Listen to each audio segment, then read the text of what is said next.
Bueno, luego de esta intervención de Virna, en la que hablaba de solidaridad, de alguna manera hay un punto de conexión con nuestra próxima entrevista.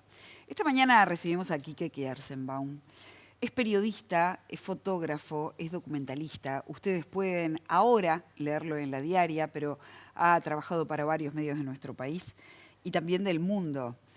Él, de alguna manera, se especializa o tiene un perfil que lo hace mirar muy de cerca el conflicto entre Israel y Medio Oriente. Y de hecho vive en Jerusalén. ¿Estás aquí, Quique? Bienvenido. Muchísimas gracias. Nos interesa ir buscando perspectivas acerca de esta guerra y esta situación tan dolorosa que ha dejado muchísimas personas muertas y muchos más desplazados aún.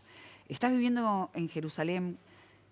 ¿Qué es lo que pasó cuando para empezar por el alto al fuego, cuando se anunció el alto al fuego? ¿Qué pasó en Jerusalén? ¿Estabas ahí? Sí, bueno, sabíamos que se estaba por arreglar un alto al fuego, anuncian que se firma y de hecho salimos a buscar la reacción de la gente. No se olviden que en el momento que se firma el cese de fuego también se firma un acuerdo para liberar a los secuestrados israelíes y a los prisioneros de guerra y para liberar a los palestinos. O sea que era un momento que de repente era de mucha esperanza, pero la gente tiene una situación, vive en una situación de emergencia en donde está en un modo de sobrevivencia y en el momento que se termina, vuelve a la vida, pero en minutos. O sea, los mercados estaban llenos, fuimos al mercado principal de Jerusalén y yo pensé que me iba a encontrar con poca gente, que la gente iba a estar frente al televisor tratando de analizar qué era lo que estaba pasando para poder empezar a programar.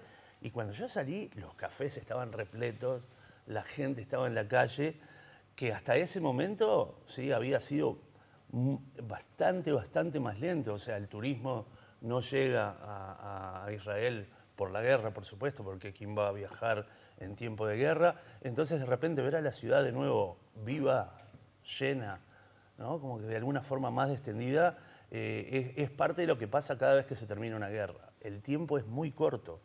Hay como un resorte que hace que la gente esté desesperada Por paz por salir, y ¿no? libertad, claro. Y Quique, ¿cuál es la evaluación de lo que pasó en Gaza y cómo se mira desde Israel?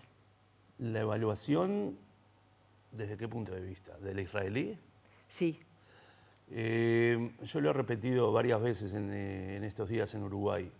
El israelí que se sentó el 7 de octubre frente al televisor del 2023 y de hecho convirtió su vida, ¿sí?, en un diálogo con las noticias, no sabe lo que pasa en Gaza. No sabe porque las noticias israelíes, sobre todo la televisión, de alguna forma tomó la misma política que los norteamericanos el 11 de septiembre. O sea, nosotros no vamos a informar, sino que vamos a ser parte de esta guerra y vamos, ¿sí?, a apoyar al pueblo. Entonces las imágenes que ustedes en Uruguay, y sobre todo acá, que es un canal de noticias, ¿sí?, ustedes pasaban todos los días, son imágenes que no llegaron a la televisión israelí nunca. Ahora, no engañarse.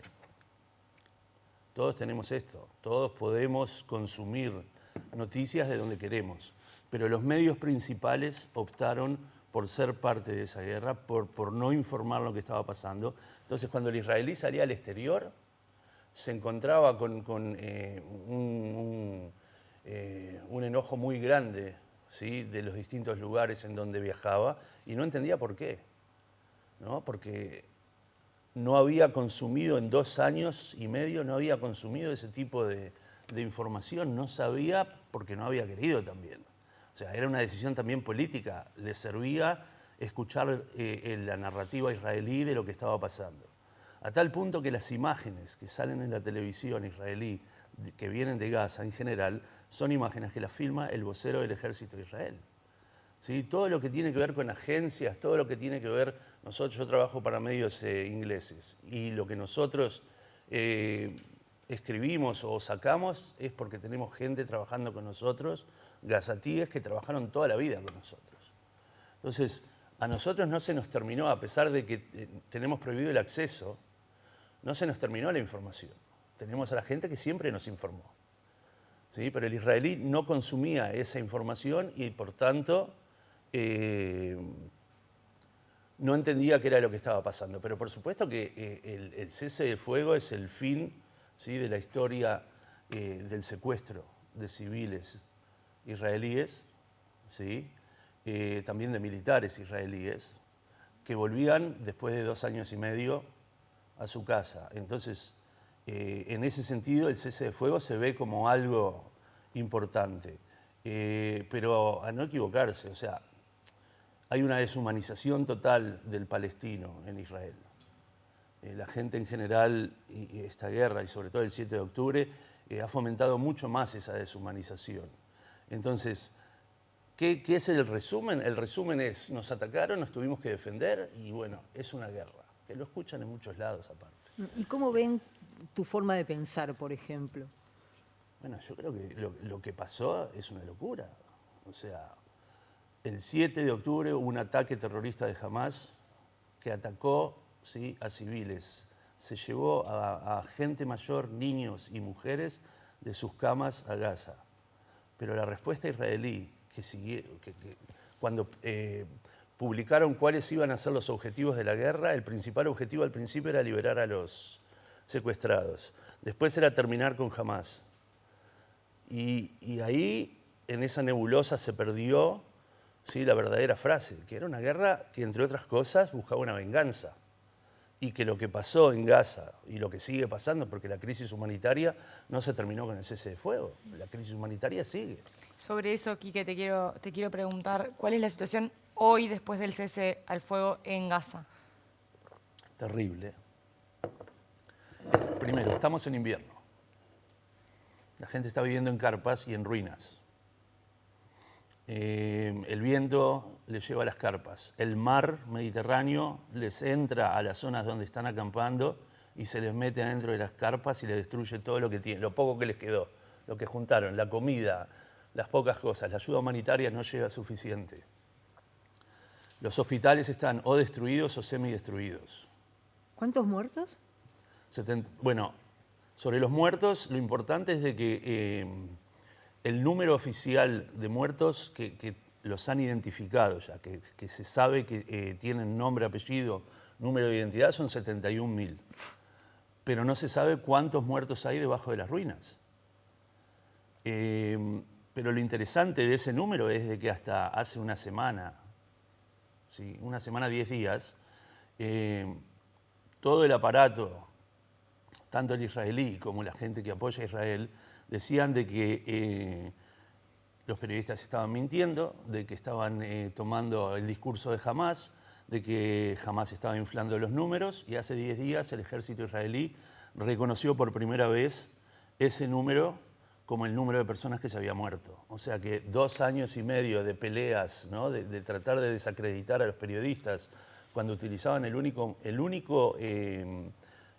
número que más o menos tenía, ¿sí?, una información, claro, ¿no?, y una información básica. ¿Sí? Si falta gente en tu lugar, si viene la familia y te dice que esta persona se murió, ¿sí?, más o menos puedes hacer una lista. Y decían que no, que eso era mentira, que era un discurso de Hamás para agrandar los números. Entonces ahora por primera vez estamos en un momento en que, bueno, que se sabe que por lo menos 71.000 personas murieron, de cuales los 20.000 fueron niños, por lo menos, menores, ¿sí? Hay mujeres, hay ancianos, y hay militantes también. Cuando uno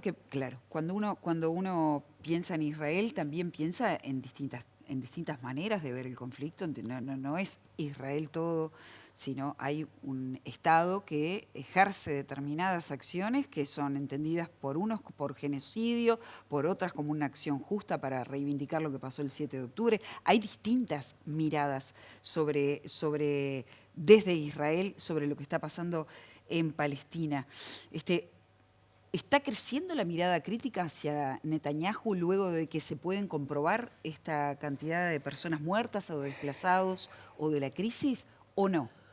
Yo creo que sí, que está creciendo, pero no hay que equivocarse. En octubre tenemos elecciones, ¿no?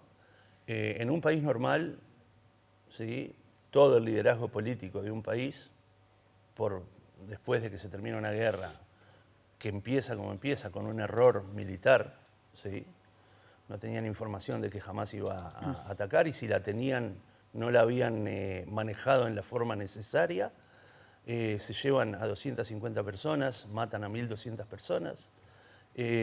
Todos pensamos de que cuando la guerra empiece a llegar a su fin, Netanyahu iba a tener que pagar el precio político de estar como jefe de Estado. Sin embargo, yo creo que las próximas elecciones no están totalmente claras si Netanyahu finalmente va a pagar ese precio y va a tener que dejar la vida política, o que va a ser acusado incluso por lo que pasó. Estamos en el proceso recién en donde se empieza una campaña que va a tener, una campaña política para las elecciones que va a tener mucho que ver con la guerra. La pregunta es si la gente le va a cobrar a Netanyahu lo que pasó. Y el país está muy polarizado. Antes de la guerra nosotros vivíamos ya una situación muy polarizada en donde había un intento de cambiar el sistema judicial y donde había manifestaciones, ¿sí?, de cientos de miles de personas. Y era claro que se había creado una brecha muy importante. Que la guerra de alguna forma al principio hizo que se olvide esa discusión, pero que ahora es aún más dividida, ¿no? Porque se llegó a un punto en que se atacó a las familias de los secuestrados. O sea, la derecha israelí atacó a la familia de los secuestrados que no había hecho nada, que se le habían llevado a la gente de su casa y que exigía del Estado que los devuelva. Entonces la polarización empezó a crecer de nuevo, y de nuevo basada más o menos en la misma grieta anterior a la guerra, pero con el incidente de la guerra que marca muchísimo más las diferencias y la forma de mirar el futuro también. Y con una ultraderecha que está también sobreviviendo. Si la ultraderecha no logra sobrevivir estas elecciones, ¿sí?, Netanyahu está perdido. ¿Vos sentís, porque desde posiciones desde Israel, muchos judíos en el mundo se quejan de que en el mundo ha crecido el antisemitismo? ¿Vos lo percibís así? Yo vivo en Israel. Sería injusto analizar algo que no me afecta en forma directa. Por lo que escucho del Uruguay, que es donde estamos, ¿no? Es claro que la gente siente que hay un crecimiento importante, sobre todo de ataque verbal, ¿sí?, muy antisemita. Es algo que te lo repite mucha gente. Hubo un ataque en Sydney, donde mataron a gente. Hubo un ataque en Manchester, donde mataron a gente. Son diferentes indicios de diferentes situaciones. No es lo mismo lo que pasó en Australia que lo que pasa acá en Montevideo. Creo que en ese sentido Uruguay ha sido siempre un país que ha sabido manejarse y respetar las instituciones, y que, a pesar de que hay una sensación de que hay un incremento del antisemitismo, sobre todo verbal, yo creo que, por ejemplo, acá no puede pasar lo que pasó en Australia. No creo que acá pase lo que pasó en Manchester, simplemente porque también las instituciones acá se encargan de que eso no aumente para convertirse en violencia física. Pero bueno, la guerra llevó al mundo a posicionarse en una forma muy clara, y todos se posicionaron. Se posicionaron tanto las diásporas, la diáspora judía, la diáspora palestina, ¿sí?, los partidos, ¿sí?, las manifestaciones internacionales. ¿En el ¿sí? relato Israel perdió? ¿Vos crees que...? Porque digo, hay mucha gente que desde el análisis dice, perdieron en el relato hoy en el mundo, las manifestaciones, los apoyos son todos para la causa palestina, por lo que está pasando en Gaza. Yo creo que Israel perdió el 7 de octubre de 2023 a las 7 de la mañana, 6:45, cuando el Nujba de Hamás, ¿sí? El grupo armado de Hamás cruza la frontera caminando. Yo creo que ahí perdió la guerra más importante, porque la imagen de no haber respetado a su enemigo y pensar de que nunca podía pasar y que se metan y controlen una zona del país, ¿sí? En muchos lugares hasta por 2 días, es una pérdida, que después Israel manejó las cosas para tratar de dar vuelta, ¿no?, todo, pero en ese momento, justamente, sobre cómo se ven las cosas, hay una victoria, hay una derrota. En cuanto al mensaje, yo creo que identificarse con la gente de Gaza, ¿sí?, es lo más natural que puede pasar. Hay un movimiento, ¿sí?, que decidió llevar adelante una operación militar en donde, ¿sí?, decidió hacerlo en la forma más brutal, ¿sí?, y más terrible. Yo estuve, desde el 8 de octubre, yo estuve en el terreno, o sea, yo lo vi con mis propios ojos.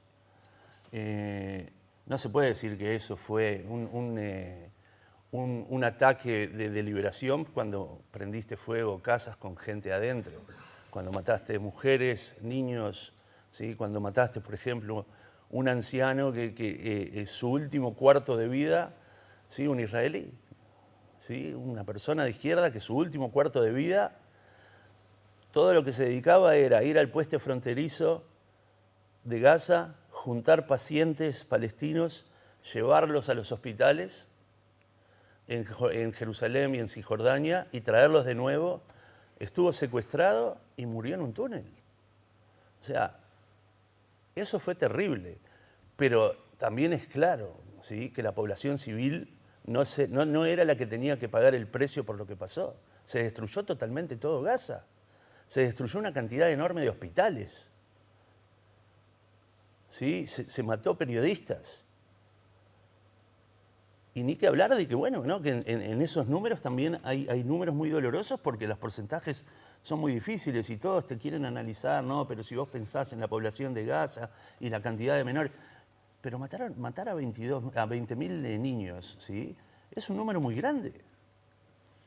Alguien tiene que ser responsable por eso. Entonces, que la gente se identifique en el mundo me parece que es natural. No sé si la forma en que a veces se ven las cosas, yo creo que esto se convirtió en una guerra muy tóxica. Es como un partido de fútbol, ¿sí? La gente te exige que estés o con nosotros o contra nosotros.